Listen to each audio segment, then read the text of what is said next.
يا مساء الخير على كل مستمعين قناة نيكست ويف. معاكم ولاء الجندي وبرنامج عيشها صح. موضوع حلقتنا النهاردة هنتكلم فيه عن الخيانة الزوجية، لكن قبل ما نبدأ حلقتنا ياريت تعملوا لايك وسبسكرايب للقناة علشان توصل لكم كل الحلقات الجديدة. خلوني في البداية أقول لكم إن الخيانة مش لحظة ضعف، الخيانة قرار بيبدأ أول ما الشخص يسمح لنفسه إنه يخرج بره حدود العلاقة اللي هو فيها، حتى لو بنظرة أو بكلمة. ولو كنت هتبرر الخيانة بأي شكل، فالحقيقة إن مفيش مبرر للخيانة. حتى لو كنت مش مبسوط في علاقتك، حتى لو الطرف التاني كان مقصر، حتى لو العلاقة كانت متعبة بالنسبة لك، لأنك بمنتهى البساطة كنت ممكن تتكلم وتواجه وتنهي العلاقة بشرف. لكن إنك تخون فده كان قرارك لوحدك، وأي مبرر هيتقال هيبقى مجرد محاولة منك للهروب من القرار اللي انت خدته ده.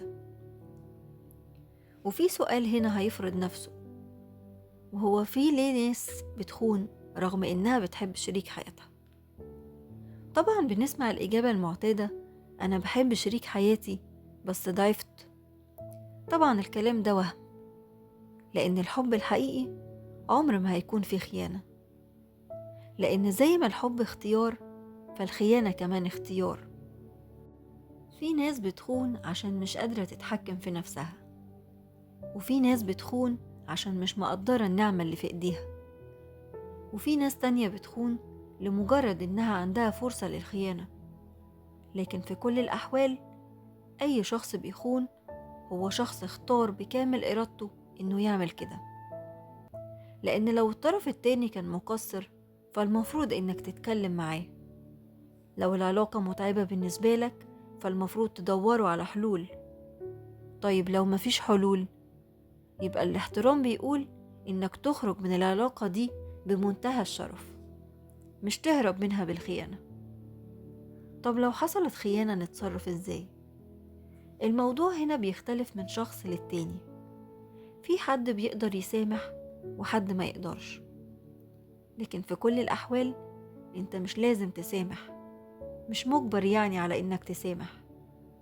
بس لو قررت تدي فرصة تانية لازم تبقى عارف إن الموضوع هياخد وقت طويل ومجهود علشان تبني الثقة دي من تاني. وفي النهاية عرفنا إن الخيانة مش غلطة، الخيانة قرار بيتاخد بكامل إرادتك.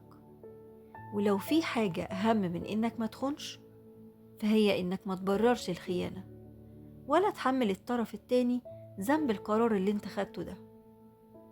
المواجهة والمصارحة دايما هتكون أصدق وأفضل من إنك تخون. وبكده خلصت حلقتنا النهاردة. استنوني في حلقة جديدة وموضوع جديد. كانت معاكم ولاء الجندي وبرنامج عيشها صح، كل يوم خميس على قناة نيكست ويف، وأشوفكم على خير.